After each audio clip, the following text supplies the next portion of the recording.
Welcome to our session for the Online Teaching Conference for 2011. My name is Peggy Hohensee, and I am the Director of the Kaplan University Math Center. With me this morning, I have Ms. Michelle Liss, who is a full-time tutor in the Kaplan University Math Center, and Ms. Gina Quesinberry, who is the Assistant Department Chair for the Math Department at Kaplan. We're going to be speaking today on supporting your students in the online environment, how and why. And Michelle will get us started with some information about tutoring and other support services in the online environment. Go ahead, Michelle.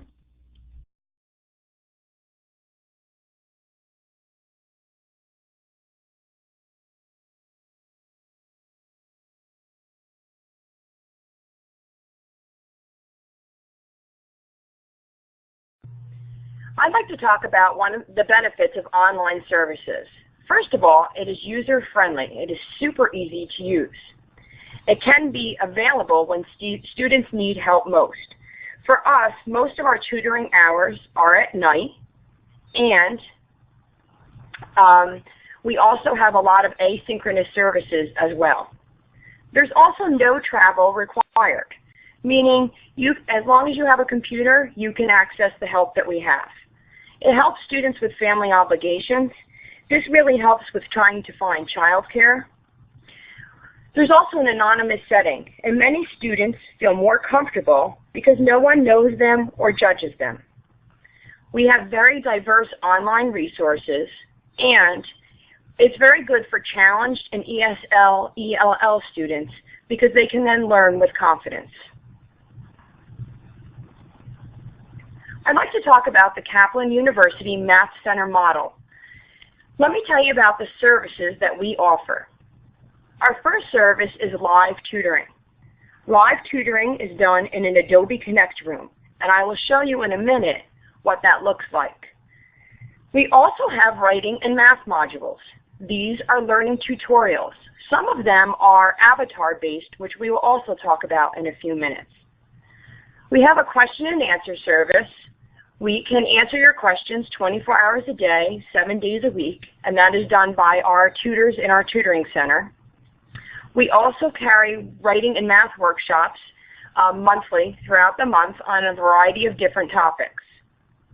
We have a paper and project submission service, and in that, students submit their projects and we give them feedback on their project. We do not grade their project. We just simply review it and give them helpful suggestions. We also have a very extensive math reference library.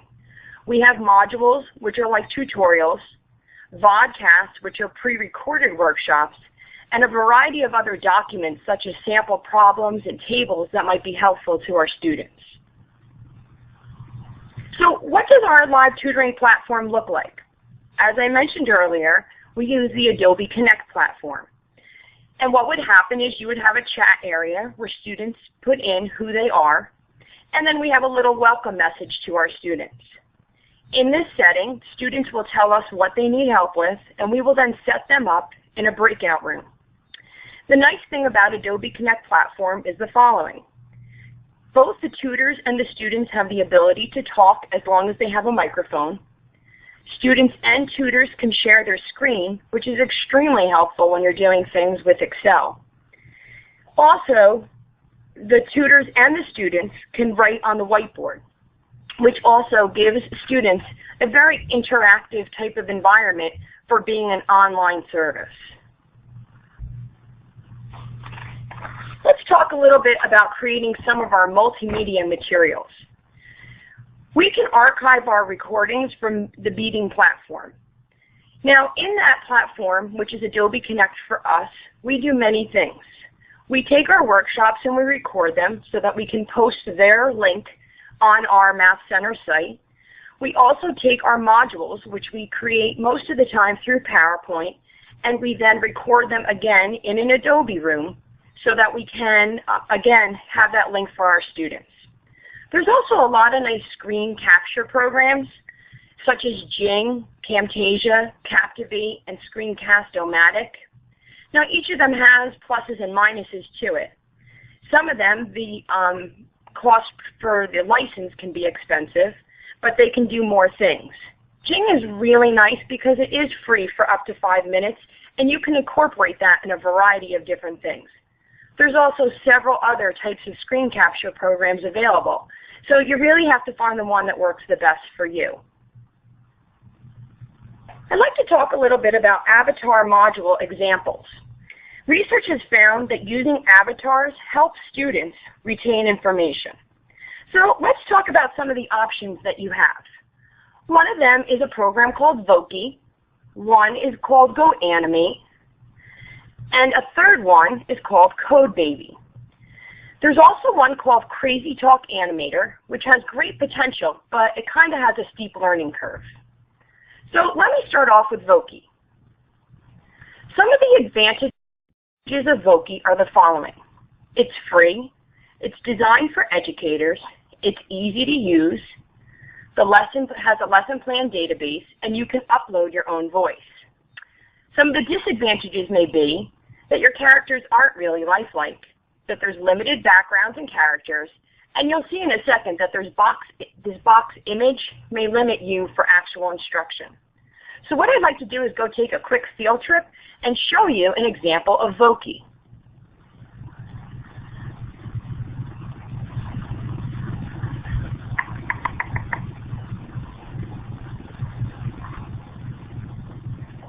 Hi everyone, thank you for coming to our workshop today. Here is an example of an avatar made in Voki.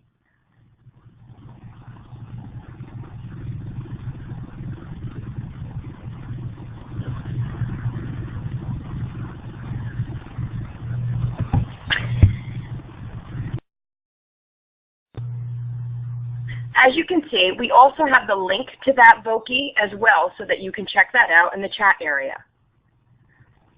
The next one I'd like to show you is GoAnimate. GoAnimate's advantages are the following. It has unlimited access to tools. There's no length limit for educators. The postings can be made to a public gallery. You can upload music, text, images, and voice, up to 16 voices, and it's really easy to use. The disadvantages are there's a limit of 100 students. The characters are very cartoony. You can export it to an MP4 only with a commercial license, which is $200 for 10 video credits. And each export to the MP4 counts as a video credit, so edits can end up being very expensive. Let's go take a field trip and go and look at a GoAnimate. Again, if you look into the chat area, there's the link as well.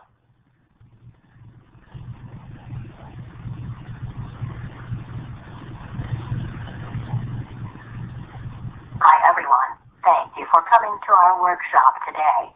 Here is an example of an avatar made in GoAnimate.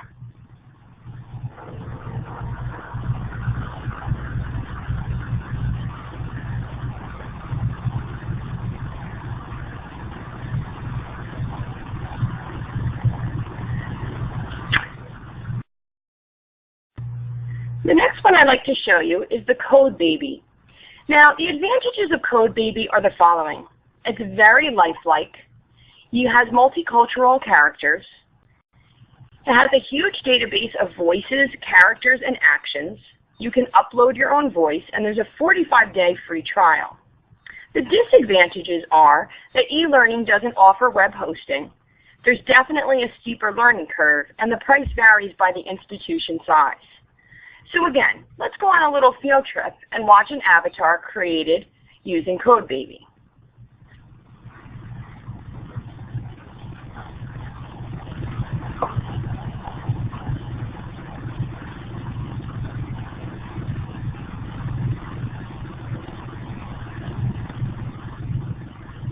Welcome to this math module presentation on prime factorization. In this presentation, we will talk about what is a prime number, as well as the prime factorization of a number. So let's start off with, what is a prime number? A prime number is a natural counting number greater than 1 whose only factors are 1 in itself. By definition, the number 1 is not prime, even though you multiply 1 by itself to get 1. So what are some examples of prime numbers? Well, 2, 3, 5, 7, you have 11, 13, 17, 19, 23, 29, 31. Here's just a few to get you started. Now, I know these are prime numbers because the only factors that they have are 1 and itself. Now, what are some examples of numbers that are not prime numbers? Well, 4 is not prime because we can multiply 1 times 4, but we could also use 2 times 2 in order to get the product of 4.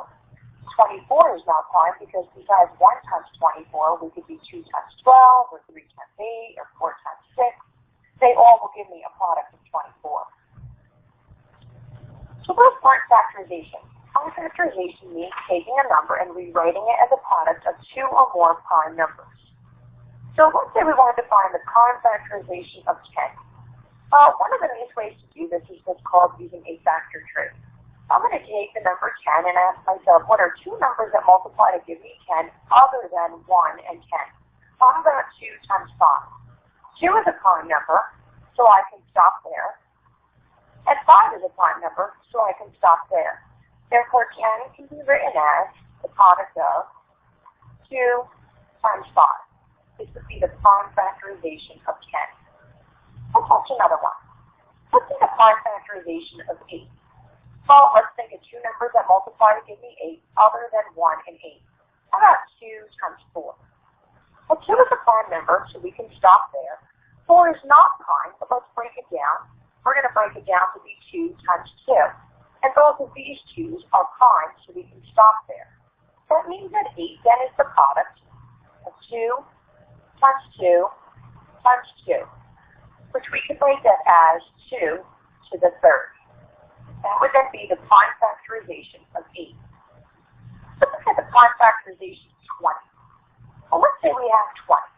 2 numbers that multiply to give me 20 could be 4 and 8. Now that Codebaby example that we were just showing you is an actual avatar-based module that we use in our courses or in our center. So we have a few of those and we're working on creating more of them. Again, you'll notice the very lifelike qualities of that actual person. I'd now like to talk to you about constructing supplementary materials for something like a tutoring center like we have. We use PowerPoint quite a bit to create our presentations. We then usually take those presentations and we record them in an Adobe room using also a writing tablet so that we can make an instructional video for our students to reference at a later point. You could also use something like LiveBinders, which is really like a 3-ring binder for websites. It's kind of a nice place to put all of your websites in one place, and you'd then be able to just give students one site instead of several. We also use Publisher. We use it for a variety of different things. One of the things we use it for is as a graphic organizer. We have a very nice Adobe Connect guide, a user's guide in order to how to use that Adobe Connect. We also produce a monthly newsletter, as you can see in the picture that's here. Every month we have a highlight. We highlight either somebody that's a tutor or a math instructor. We highlight the workshops that we have, and we also have all of our resources. Our newsletter is about 6 pages when everything is said and done. That newsletter is also posted to all the classes that we serve. We also create outreach materials as well using Publisher. The next thing you can do is you can use online video clips. These are really good to use for prerequisite skills. There's a variety of styles and skill levels. Some of the potential negatives, though, are the following. There can be a lot of advertisements, and you also have no content control, meaning if a video teaches things a little bit differently than your textbook, that's not necessarily a bad thing, but you would need to make note of that to the students that you're working with. And the other potential negative could be that the resource can be taken down at any time, and you really have no control over any of that. Well, now I'm going to turn this over to Peg so that she can talk to you about the tutor training information that we have. Thank you, Michelle. Whether you're doing your tutoring land-based or in an online environment, you're going to have to provide your tutors with some training. Training in procedures, training in how to be an effective tutor, training in technology, all of those things. You can do your tutor training in either a face-to-face model, an online model, a hybrid model, which is a combination of face-to-face and online sessions. But regardless of which way you handle the tutoring, it needs to be ongoing, because tutors will be able to absorb a certain amount when you give them the initial training. But before they can understand some of the intricacies, they really need to work with students so that they have a background to be able to place that knowledge into. For some options on your tutor training components, you can either do policies and procedures as specified by the National Tutoring Association. You can do institution-level training based on what is particular to your institution, or department specific, where you only look at what your department needs as far as tutoring. A lot of the type of training you're going to want to do is going to depend on what group of students you're trying to serve. If you're only interested in serving students that attend classes within your department, then department-specific training might be sufficient. If you're trying to do institution-level tutoring, then you need to determine whether or not you want to be certified by the National Tutoring Association, or whether an institution-level training will be sufficient. Another option is to provide tutoring in discipline. Tutors who are able to tutor math may not be able to tutor every single component or every single discipline within math or every topic. So by providing in-discipline training, you help to broaden the reach of your tutors. And you also need to provide technical training anytime your tutors are going to be using any type of specific platform or software in order to perform some of their duties.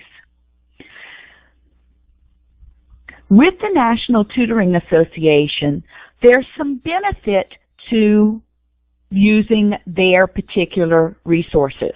Number one, they put out a code of ethics, which, by the way, everyone is able to use, as long as when you use it, you give the National Tutoring Association credit for that particular item. But there is no cost or membership needed in order to use that code of ethics in your training. If you're going to use the curriculum of the National Tutoring Association, there is significant costs associated with training professional tutors. Your options are to have each of your professional tutors complete training through the National Tutoring Association's either land-based or online services. Those services to bring a tutor through basic, intermediate, and advanced will probably cost nearly $1,000 per person. So that is a significant investment. Another option is to have someone at your institution actually certified as an NTA certified trainer. Should you do that, the cost per professional tutor drops to approximately $100 per tutor, but that requires that your trainer complete the tutor training program available through the National Tutoring Association, which will cost approximately $1,000 and will take several months in order to complete. The National Tutoring Association does also offer certification at the peer tutoring level. So if you have students providing your tutoring, you can certify those students through the NTA. Peer tutoring costs are typically significantly less, and I encourage you to contact the NTA if you need specific information on the costs associated with their tutoring program. The benefits of certifying your students through the NTA is, number one, they receive certificates that specify the level to which they have been trained. And a second thing is the NTA does have a curriculum that has been vetted, and using that particular curriculum ensures that your tutors are receiving training that is accepted in the field. A second option is to do either institution or department level training. Obviously, this option will cost significantly less for your institution, as there will be no per tutor costs. However, there is no pre-approved curriculum, so there will be the cost involved in the time that someone will need to invest in creating a curriculum for the course, also the time that someone will need to invest in providing that particular training. You will also have to create materials and those types of things. If you are doing an institution or departmental level training, there are certain things you really need to incorporate. Those include having some type of standards for how you expect the tutors to behave in a tutoring session, what type of record keeping you expect them to keep, all of those different housekeeping type items. Also, you should have some type of ethics involved, and again, for that, you are welcome to use the NTA's Code of Ethics from their website, as long as you give them credit.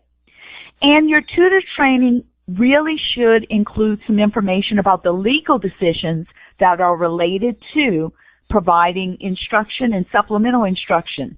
Those could include FERPA, which is the Family Educational Rights and Privacy Act.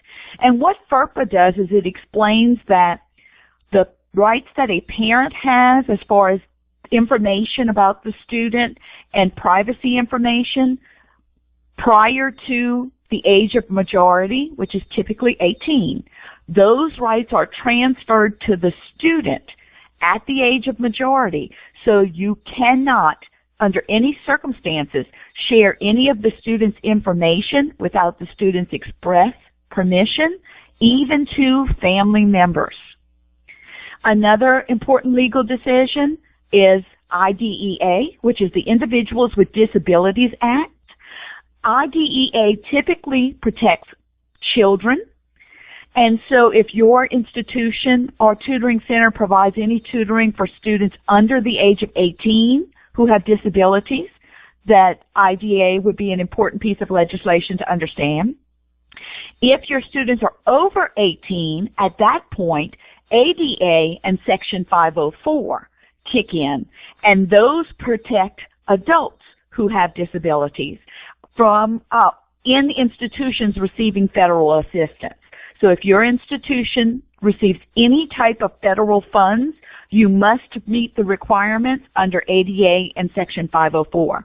And because many of the students at the college level who are seeking tutoring services have some type of disability, whether it be diagnosed, not diagnosed, identified, or not identified, those types of legal decisions are important to keep in mind as you progress.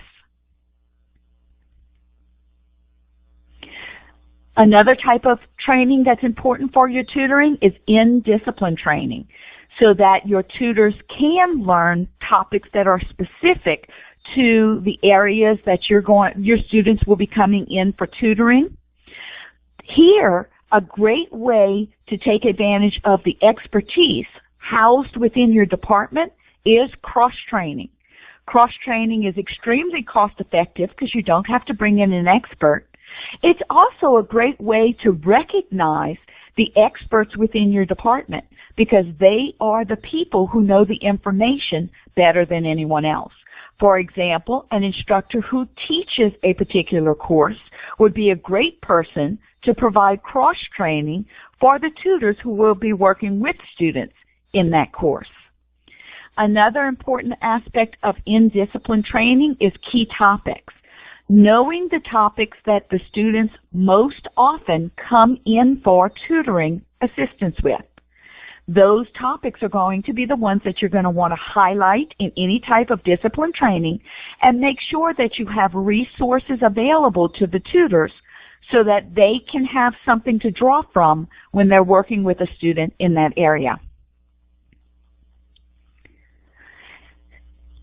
A last type of training that's really important is technical training.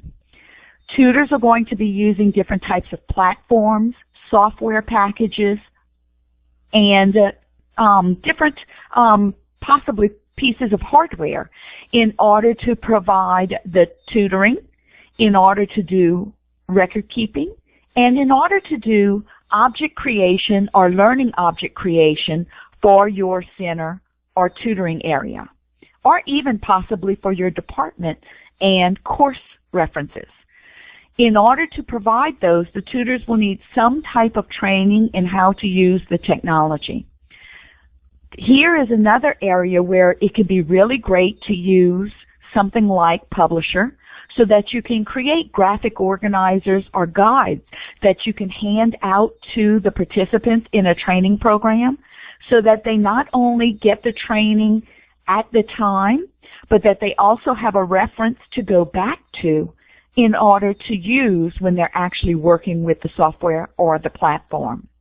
Regardless of the type of training that you're providing for your tutors, a key aspect again will be to have it be ongoing, do some initial training, and then follow up with different options, cross-training, technical training, options for the students in order, for the tutors in order to keep their skills at the highest possible level. And now I'm going to hand it off to Ms. Gina, who will talk about ways to encourage teamwork and to provide support for your tutors and staff. Hi everybody. We've been talking about creating support systems for students. But as administrators, the best way that we can support students is by supporting their instructors. A great way to do this is to encourage teamwork among our faculty and staff through the establishment of professional learning communities.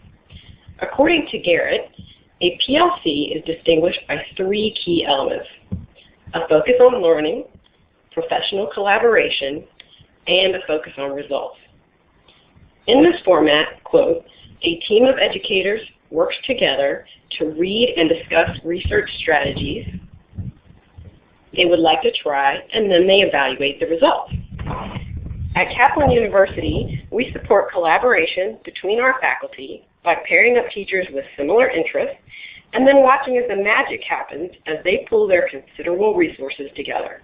So I'd like to share a couple anecdotes with you about this process.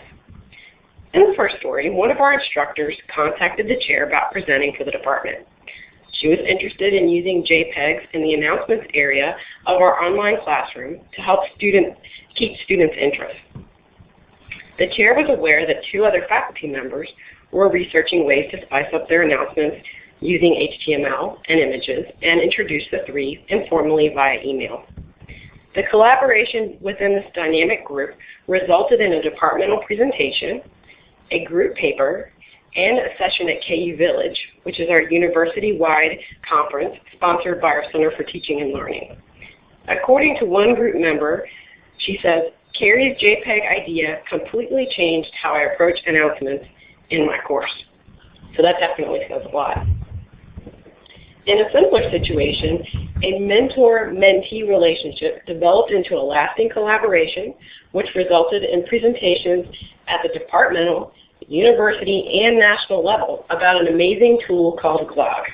Now, if you're not familiar with Glog, please check it out at edu.glogster.com, and you'll see the link there on the PowerPoint. The instructors liked this tool so much that they used it to enhance content delivery in our courses.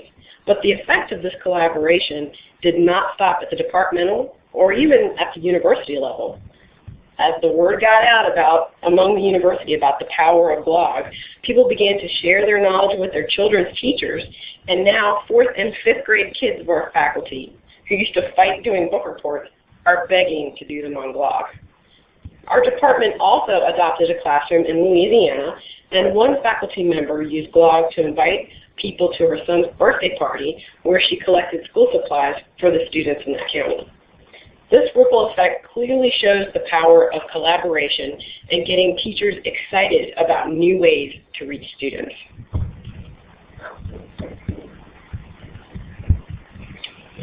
Garrett also speaks to the importance of letting teachers, quote, take it and own it. We don't want to force collaboration on those who are unwilling, but instead we just want to facilitate and encourage it. Taking this very much to heart, the dean of our school, Kara Van Dam, asked me to develop a method for encouraging collaboration among would-be participants of our third annual university-wide general education conference. The idea is to allow Kaplan employees the chance to find others who share similar interests. So to this end, I created an electronic form on our school's website which allows all Kaplan employees to enter their contact information and choose from a list of research interest areas we felt would best support the themes of the conference. We intentionally left these themes non-discipline specific in the hope that this will result in collaboration across disciplines. So ideally what we'd like to see things is like legal studies faculty working with psychology faculty on the topic of ethics, or science faculty working with advisors on the topic of energy conservation. The entries are grouped by research interest areas so participants can contact each other to work on a presentation for their conference. This is the first time we've offered this service, and we hope it'll be a big hit with employees.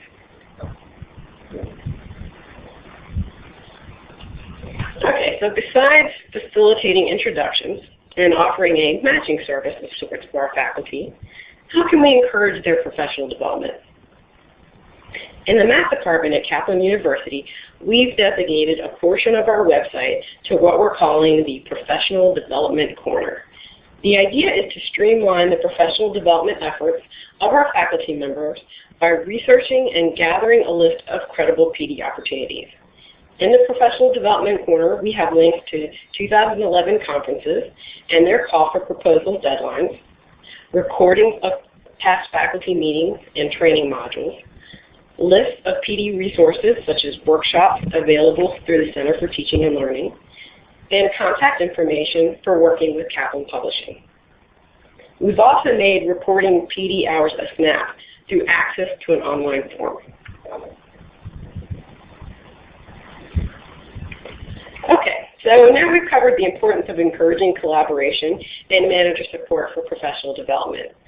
Another way that we can support our faculty is by providing a centralized location for important instructor resources, policies, and information. 4 out of 5 teachers responding to a survey developed by the Education Development Center in partnership with the National Science Foundation and the National Science Digital Library Program indicate they use the internet to prepare for class frequently or always. But according to Hansen and Carlson, few utilize a digital library. As administrators, we really want to reduce the frustration related to finding and transforming web materials into teaching tools. We also want to empower the faculty member to be able to easily find the answers to questions he or she has throughout the term. The goal is to utilize a human-centered design that really speaks to what teachers need to be successful. In the math department, we really thought about the placement of materials. We have a resources area sorted by course title that houses supplemental teaching materials, a who do I contact if and how do I area that provides 24/7 access to frequently asked questions, and the Mathematician's Library, Math Flex seminar rules, and course-level assessment sites provide a bevy of important information, reducing our reliance on email. Whenever possible, we provide the link to where a policy document lives rather than uploading a copy of the original. That way, when edits are made at the university or school level, we don't have to worry that outdated material is housed on our site. We are also very careful about making the placement of information intuitive and user-friendly. Ultimately, we want the site to be a one-stop shop for everything faculty need to work effectively as a Kaplan University instructor. The Math Center at Kaplan University has a similar site for use with their tutors. Like the department site, the goal of the KUMC site is to empower the tutors and reduce the reliance on email when disseminating information across a large group of people. So at the bottom of the screen, you'll see a calendar that keeps the department organized and on task. Live tutoring materials are also in place to support new and veteran tutors, And faculty can use the site to sign up to take their students on virtual field trips. Isn't that a lot of fun? The site is simple, straightforward, and it's really easy to use, yet it's comprehensive enough to offer a solid level of support for the Math Center tutors. When you're developing a digital library for faculty, it's important to consider using your most valuable resource. Of course, your faculty. Faculty spend a considerable amount of time honing and perfecting their course materials. Encouraging faculty to share their work with their colleagues benefits the department in multiple ways. First, it opens lines of communication between faculty. Second, it supports a sense of community and camaraderie in the department. Third, veteran and new faculty alike can get inspiration from one another by seeing different ways to approach the same material. Fourth, it allows the student to benefit from the expertise of several faculty members. And lastly, it offers an additional layer of support for the onboarding process of new faculty. In the math department, faculty created supplemental materials like PPTs, announcements, documents, blogs, screencasts, and wikis are all housed in the Mathematician Library. As you can see, this can also be a phenomenal conduit for sharing best practices and new technological innovations. And with that, I'm going to go ahead and pass it back to Peg so she can wrap things up for us. Thank you, Gina.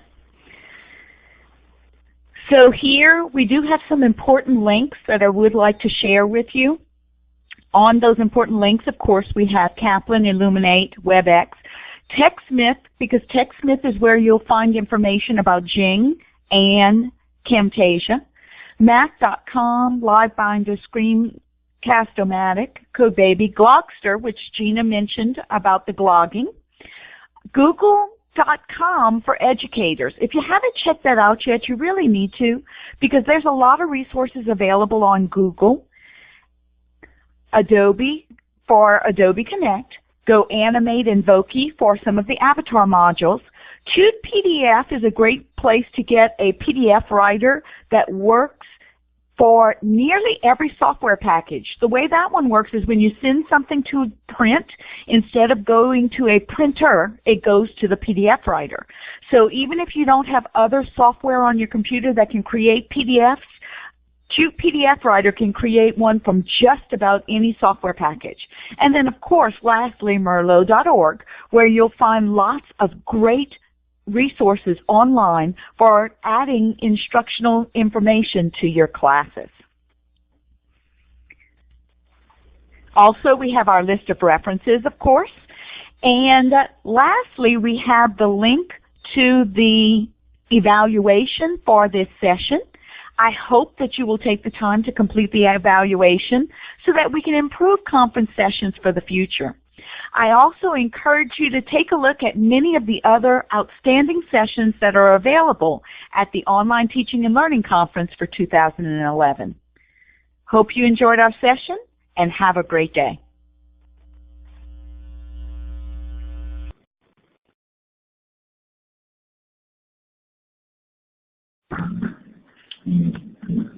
Recording started. Okay, so I'm going to push out the GoToURL for the survey. If you can please take it, it'll just take a minute. Thank you so much. Bye.